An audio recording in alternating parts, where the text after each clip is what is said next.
Dystopian tales are usually fiction, stories made up that won't come true. However, sometimes they can be perceived as prophecies for the future. This can be shown through the correlation of The Handmaid's Tale by Margaret Atwood and what happened to the government in Afghanistan. Gandhi once said, "What difference does it make to the dead, the orphans, and the homeless, whether the mad destruction is wrought under the name of totalitarianism or in the holy name of liberty or democracy?" He was referring to types of government, with totalitarianism being the absolute control by the state or a governing branch of a highly centralized institution. It was first conceptually developed in the 1920s by Italian fascists, primarily Giovanni Amendola. He was an Italian journalist and politician who coined the term totalitarian in 1923 to describe Italian fascism as a system fundamentally different from conventional dictatorships. This government system has been used in a variety of places by many people.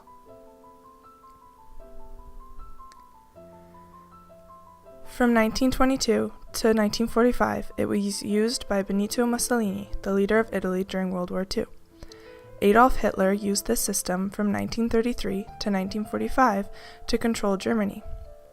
It was used by Joseph Stalin from 1941 to 1945 to rule Russia during World War II. North Korea has been ruled by the same family since 1948, and the family has been running the country based on the concept of totalitarianism. Starting from 1949, Chairman Mao Zedong led China in line with the concepts of totalitarianism when he established the People's Republic of China until his death in 1976. "Ordinary," said Aunt Lydia, "is what you are used to. This may not seem ordinary to you now, but after a time it will. It will become ordinary." Aunt Lydia, Chapter 6. This is the type of government used in The Handmaid's Tale.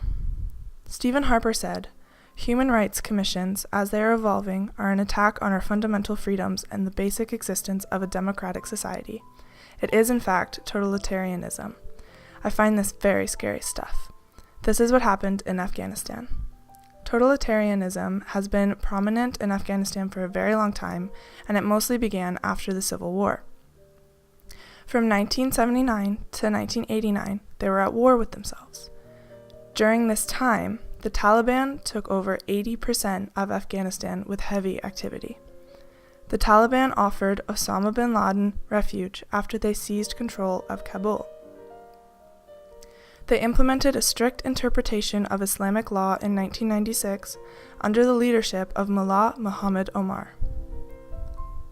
Milo Forman, a survivor of the Nazi occupation and now a successful film director, screenwriter, actor, and professor, said, "Because if you lived, as I did, several years under Nazi totalitarianism, and then 20 years in communist totalitarianism, you would certainly realize how precious freedom is and how easy it is to lose your freedom."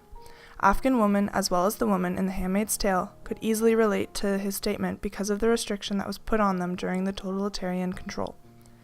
The Taliban terrorized the people of Afghanistan, especially women and girls. They forbid women from leaving their homes unaccompanied by a close male relative, required women to wear the restrictive burqa clothing, prohibited women from going to school, seeing male doctors, or working most jobs outside the home. Women have been beaten, tortured, and killed for violating Taliban decrees. In The Handmaid's Tale, women were forbidden from going anywhere unaccompanied. They were forced to wear clothing and veils that covered them up. They were not permitted to read or write, and they too were punished for disobedience. "Her fault, her fault, her fault," we chant in unison. Chapter 13, page 72. The women in the book are punished by each other as well as the men in charge.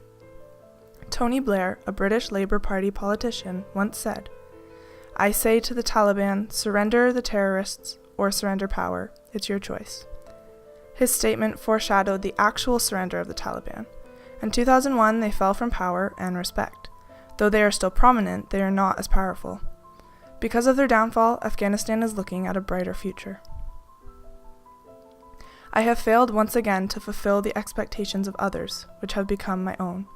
Chapter 13, page 73. This is the method of thinking the women in the book have.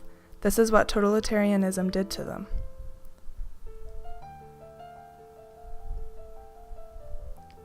Leon Panetta, an American statesman, lawyer, and professor, said, "The Taliban, my view, is that they have been weakened."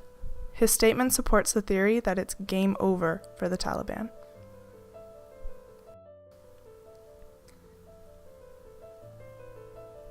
They will not return to power in Afghanistan and regain totalitarianism.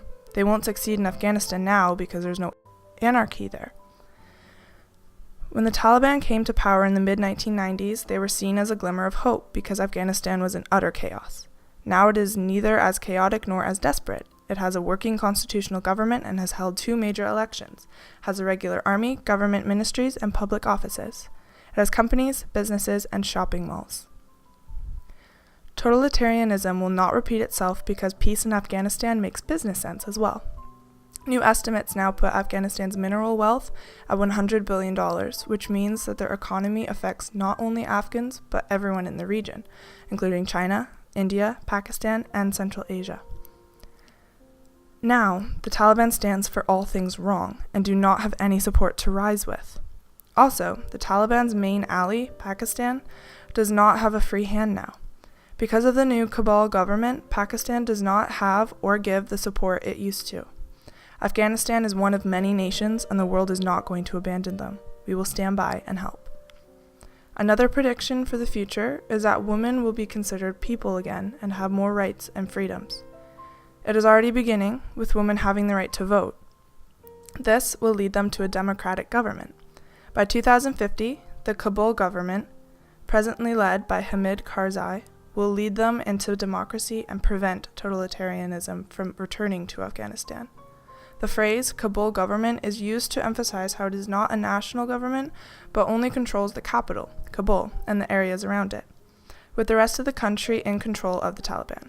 This may be considered a pejorative term because this type of government is not recognized by the whole country. By 2050, the Kabul government will become the Afghanistan government and bring it to democracy. In the absence of totalitarian rule in Afghanistan, it will be open to peace and freedom.